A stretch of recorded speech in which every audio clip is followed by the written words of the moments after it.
मध्यकालीन भारत में जैसे आप सभी को पता है कि दिल्ली सल्तनत की क्लास हम लोग कर रहे हैं। इससे पहले हमने तुगलक किया था ना, गुलाम वंश, सॉरी, हमने इससे पहले गुलाम वंश किया था जिसमें कुतुबुद्दीन ऐबक, इल्तुतमिश और उनके बाद जितने थे सारे चीज़ों का हमने जिक्र किया था। आज हम करने वाले हैं खिलजी वंश करने वाले हैं। खिलजी वंश जो कि 1290 ईस्वी से लेकर 1320 लगभग 30 सालों तक भारत पे शासन किए। कितने युद्ध लड़े, किसने कैसे शासन किए, इनके उत्तराधिकारी कौन थे, इन सारे के हिसाब में हमें जिक्र करने वाले हैं।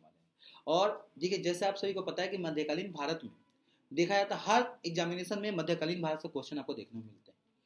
और मध्यकालीन भारत में सबसे ज्यादा जो क्वेश्चन आते हैं दिल्ली सल्तनत से आते हैं। दिल्ली सल्तनत से हमेशा क्वेश्चन कहीं ना कहीं कैसे घुमा के आते हैं। ठीक है, तभी मैं कराऊंगा। और इसके बाद, ठीक है, इसके बाद मतलब जितना भी क्वेश्चन होगा, मतलब क्या बोलते हैं, खिलजी वंश का इससे पहले जो किया था तो उन दोनों का एमसीक्यू भी करेंगे और मैं आप लोगों को भेज दूंगा कुछ एक्स्ट्रा एमसीक्यू। ठीक है,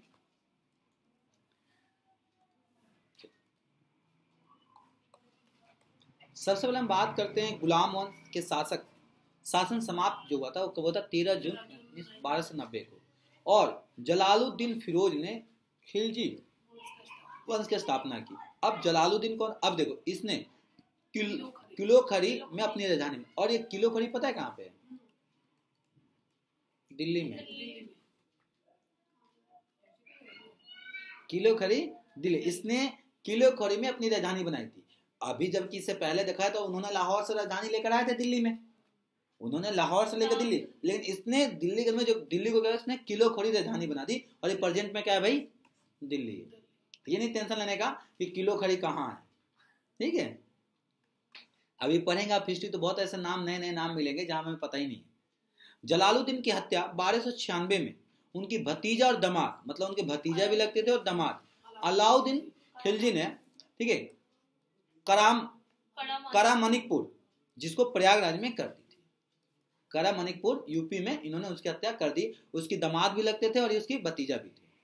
22 अक्टूबर 1996 को अलाउद्दीन खिलजी दिल्ली का सुल्तान बन गया था। मतलब इन्होंने हत्या किया और हत्या करने के बाद तुरंत वहां का शासक को अपने आप को दिल्ली का सुल्तान बनाने लगे। अलाउद्दीन का बचपन का नाम अली तथा गुरसाफ, गुरसाफ गुरसाफ गुरसाफ साफ, ठीक है, गुरसाफ था। अगर क्वेश्चन ये पूछता है कि अलाउद्दीन का बचपन का नाम क्या था, तो अली था या गुरसाफ, ठीक है, गुरसाफ नाम था। अलाउद्दीन खिलजी ने सेना को नगद वेतन देने के साथ अस्थायी सेनाओं को नींव रखी। दिल्ली के शासकों को अलाउद्दीन खिलजी के पास सबसे विशाल अस्थायी सेना थे, मतलब जो सेना थे उसको नगद वेतन दिया जाएगा और उसको अस्थायी रखा जाएगा, मतलब उसे परमानेंट रखा जाएगा। और दिल्ली के शासकों में अलाउद्दीन खिलजी के पास सबसे विशाल अस्थायी सेना थे और इनके पास सबसे ज्यादा सेना थे। और आप सभी को पता है कि उस समय सेना ही आपका अधिकार था जो आपको युद्ध लड़ने में आपको सहायता करते थे।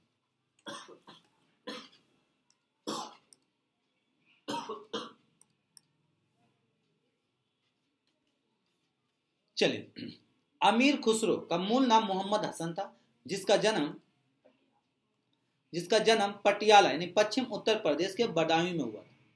पटियाला पंजाब वाला नहीं है भाई, पटियाली पश्चिमी उत्तर प्रदेश बदायूं के पास हुआ था, जो 1253 में हुआ था। खुसरो के प्रसिद्ध सूफी संत शेख निजामुद्दीन औलिया के शिष्य थे। निजामुद्दीन औलिया जो निजामुद्दीन दरगाह है शिष्य थे। वह बलवन से लेकर मोहम्मद तुगलक तक दिल्ली के सुल्तानों के दरबार में रहे। मतलब बलवन से लेके मोहम्मद बिन तुगलक तक दिल्ली के सुल्तान जो थे उनके दरबारों में थे। अमीर खुसरो, ठीक है, इन्हें तूतीय हिंद, भारत का तोता के नाम से भी जानता था। एक कवि थे तूतीय हिंद। अब कहते नहीं है कि तोता मत बनो, तोता का काम क्या होता है, रटता रहता है, एक ही चीज बता दो उसी के बारे में बताता रहेगा, तो इसको तूतीय हिंद के नाम से भी जानता है या भारत के तोता के नाम से भी जानता है। सितार बजाने वाला या तबले के आविष्कार का श्रेय अमीर खुसरो को जाता है। तबला जो सितार बनाया था इन्होंने अमीर खुसरो ने ही बनाया था। तो अब यहाँ से क्वेश्चन आएगा कि अमीर खुसरो का नाम क्या था, मोहम्मद हसन। इनकी पैदाइशी कहाँ हुई थी, उत्तर प्रदेश बदायूं में हुई थी। बदायूं के पास हुई थी, कब हुई थी भाई, 1253 में। अगला, अमीर खुसरो किसके शिष्य थे, शेख निजामुद्दीन औलिया के शिष्य। ठीक है, शेख निजामुद्दीन औलिया की दरगाह कहाँ पे है, दिल्ली में है। वह बलवन से लेकर मोहम्मद तुगलक तक दिल्ली के सुल्तानों के दरबार में रहे और इन्हें तूतीय हिंद यानी भारत का तोता के नाम से जाना जाता है। और सितार एवं तबले का आविष्कार का श्रेय अमीर खुसरो साहब को जाता है। दादा साहब फाल्के पुरस्कार किस लिए दिया जाता है, दादा साहब फाल्के पुरस्कार किस फील्ड में दिया जाता है? कला, फिल्म फिल्म फिल्म फिल्म। इस बार का फिल्म में अवार्ड किसको दिया गया है इस बार? हाँ अभिनेत्री हाँ नहीं कौन सी फिल्म दादा साहब फाल्के किसको दिया गया? उस मूवी में दिया गया सर, उस दिन देख रही थी। 12th fail. हाँ? 12th fail. 12th फेल, हाँ 12th फेल को भी तो मिला था। हाँ मिला है, बेस्ट फिल्म अवार्ड मिला है, विकास सर को भी मिला था, विकास जी विकास सर। ठीक है।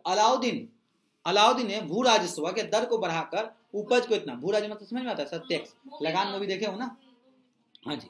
इसने खसम लूट का धन सुल्तान का हिस्सा मतलब लूट के लागत 1/4 कि भाग भाई इतना दे दो उसको, 3/4 हिस्सा उसको, एक हिस्सा आप रख लो, चोरी का ही तो है।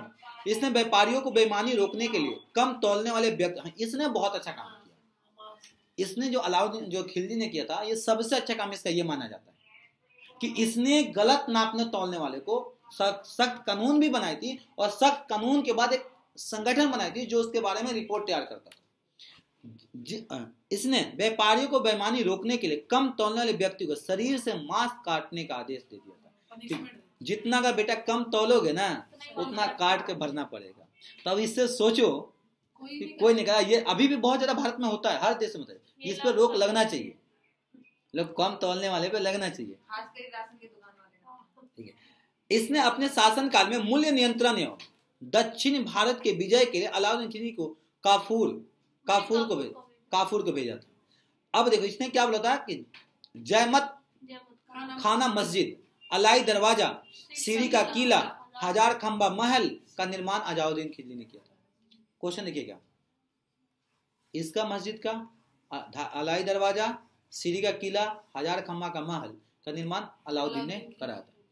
अलाई दरवाजा इस्लामिक वास्तुकला का रत्न कहा जाता है। इस्लामिक उस बताएं मुगलों के जमाने में वास्तुकला को बहुत बढ़ावा दिया गया था, नक्काशी को बहुत ज्यादा बढ़ावा दिया गया था। तो इन्होंने देवी अधिकारों के लिए सिद्धांत को अलाउद्दीन को चलाया गया था। देवी अधिकार के सिद्धांत को अलाउद्दीन ने चलाया था। ठीक है। सिकंदर सानी की उपाधि को समय अलाउद्दीन खिलजी को विभूषित किया कर दिया था, मतलब ये सिकंदर सानी इलाही को कर दिया गया था। तो इस मामले में कुछ चीजों को लेकर अलाउद्दीन खिलजी जो सही था, जो खासकर हाँ ये अपने आप को नहीं देगा, वहां की जो पूरी चीज होती है वो देगा, अपने आप को कोई कैसे देगा? उपाधि जो उसमें जो होते हैं ना, क्या बोलते हैं, हाँ उसमें देखिए ये चीज मैं बोल रहा था कि बहुत अच्छा काम किए थे। बाजार नियंत्रण करने के लिए अलाउद्दीन खिलजी ने बनाए जाने वाले नवीन पद का क्रम अनुसार दीवाने रियासत, इनका काम क्या होता है भैया कि व्यापारियों को नियंत्रण रखना, बाजार नियंत्रण करना और पूरी व्यवस्था को संभालना। मतलब जो बाजार है वो ढंग से चले, बाजार में किसी भी तरह से कोई चीज नहीं। इसकी जिम्मा किसको दिया था? दीवाने रियासत। अगला सहनाए मंदी, प्रत्येक बाजार का अधीक्षक, मतलब एक हर बाजार का एक अधीक्षक मतलब नियुक्त किया था, जिसको नाम बोला था सहनाए मंडी, अधिकारी होता था उसका पूरा काम। ठीक है। बरीद, बाजार के अंदर घूमकर बाजार का निरीक्षण करता था, बाजार लग जाएगी घूम के देखे कौन सही कर रहा है कौन गलत कर रहा उसको। दूसरा मुनिहान गुप्तचर, गुप्त सूचना प्राप्त करने वाला। ये क्या होता है, एक टीम होती थी जो उस टीम को काम देता है, जो भी गलत हो रहा भाई ये भी गलत कर सकते हैं, ये भी गलत कर सकते हैं, तो पूरी के बारे में जो गुप्त सूचना देता था मुहियान गुप्तचर दिया जाता था, और उसके हिसाब से भाई अपना एक्शन लेता था। आप लोग लाल किला गए हैं घूमने? गए फोटो खींचने? 5वीं क्लास में। अच्छा लाल किला के अंदर की बात करें, अंदर परेड के लिए गए, तो उसमें वो जाएंगे ना लाल किला में, तो दीवाने आम, दीवाने खास, ठीक है, नहरे आम, नहरे खास, नूरी मस्जिद, ये सब चीजें बहुत से बना हुआ है। अब तो खैर उस पे शीशा लग गया, मैं ले गया था बच्चे लोगों को, तो मैं बहुतों को दिखाया वहाँ पे। उस पे कहाँ पे राजा शाहजहां ने कहाँ पे न्याय करता था, शाहजहां के बाद उसमें कौन थे? बहादुर शाह जफर भी थे, कैसे उन्होंने क्या न्याय किया, उसमें पूरा चीज है। पर हम तो जाते हैं उसमें देखते हैं। अब तो खैर उसको ही प्राइवेटाइज कर दिया गया लाल किला को, उसको पूरा यूनेस्को साइड में आ गया। किसके साइड में? तो मैम पहले से ही था वो तो। हाँ, मतलब मेंटेनेंस नहीं ऐसा कुछ नहीं है। देखिए मैम किसको क्या देंगे, मतलब प्राइवेट उसमें आ गया ना वो। वही तो बोल रहा हूँ ना, सैया भले कोतवाल तक की बात कर रहे हैं। अभी आप देख ही रहे हैं संसद में क्या चल रहा है, मैं वही किसी समझा रहा हूँ।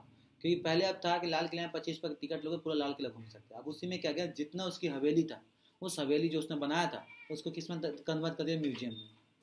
अगर तुम 45 रुपये का टिकट लेके जाओगे तो म्यूजियम नहीं घूमोगे, सिर्फ लाल किला का पार्क घूमोगे।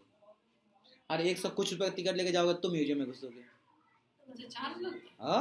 और आप सिर्फ नॉर्मल टिकट लेके जाएंगे ना तो सिर्फ लाल किला का वो क्या बोलते हैं चबूतरा और वो गार्डन घूमेंगे। अरे म्यूजियम घूमना है तो अलग से टिकट लगेगा। मेन चीज घूमने के लिए हर चीज में पैसा लगता है। हर जगह किसमें? लाल किला, कुतुब मीनार, सब में बहुत पैसा लगता हाँ, कुतुब मीनार में कम है, पर कुतुब मीनार में यह है कि 14 साल से कम उम्र के बच्चों को या स्कूल के बच्चे को ले जाएंगे तो वहाँ पे पैसा नहीं लगता। क्योंकि मैं ले गया था, मैं तो 50 बच्चे ले गया था। तो कैसे वो नहीं, मैं तो वेरीफाई होगा कि 14 साल का होना चाहिए? मैं था मतलब बड़े इन लोग बहुत बड़े को घुसा दिया था।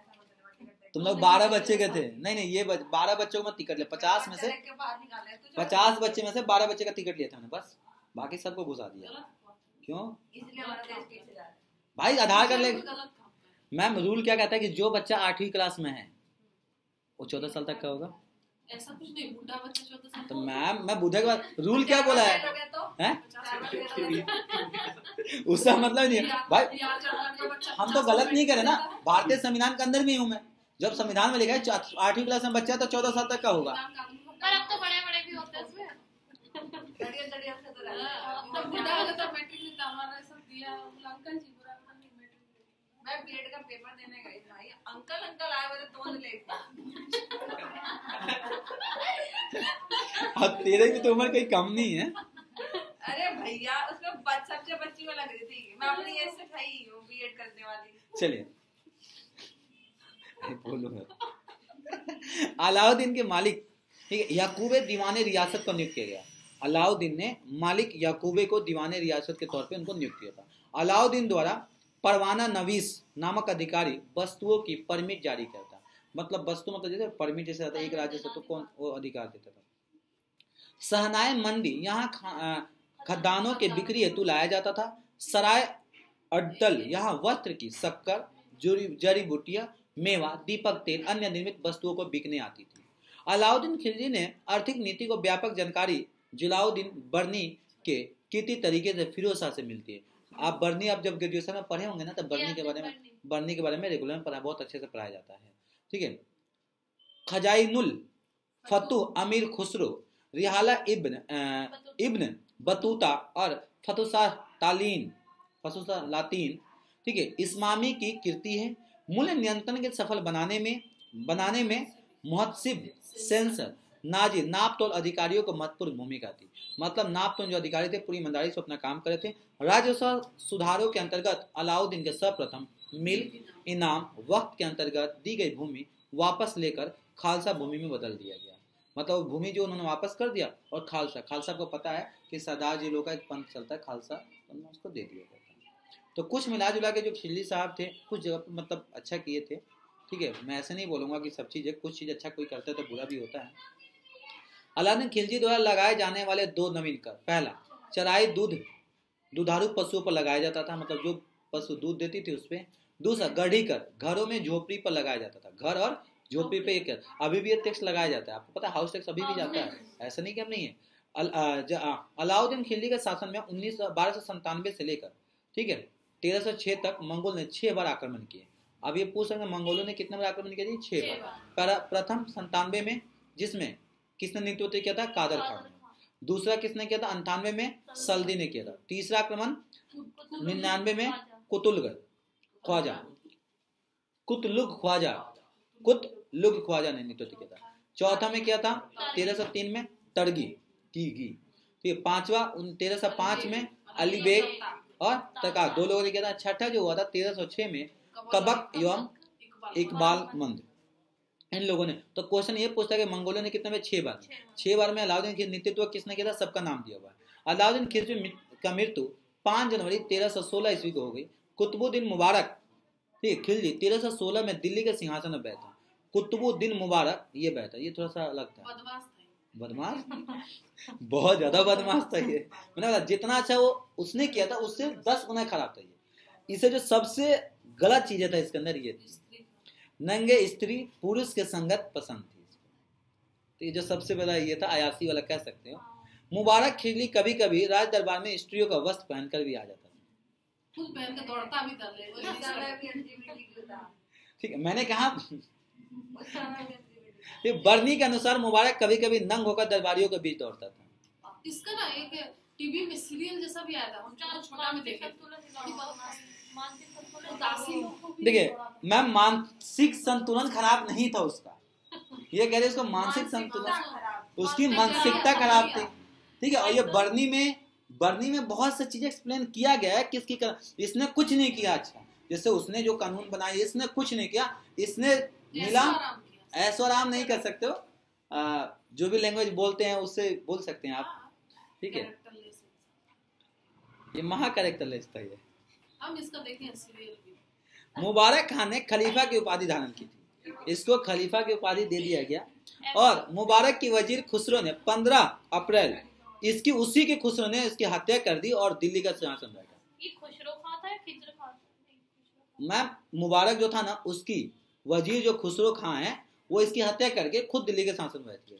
भाई वो 4 साल तक जो आतंक मचाया ना, वो 16 से लेकर 20 तक, और 4 साल लोगों से बर्दाश्त नहीं हुआ। भाई तू कुछ कर। ठीक है, और खुसरो खां पैगंबर के सेनापति की उपाधि धारण कर ली। खुसरो खां ने पैगंबर के सेनापति की उपाधि धारण की। उसने अपने आप को सेनापति बोला, मैं पैगंबर के सेनापति हूँ, और उसकी उपाधि धारण करके फिर अपना आगे कराया था। तो ये था आपका, इतना ही है। देखिए।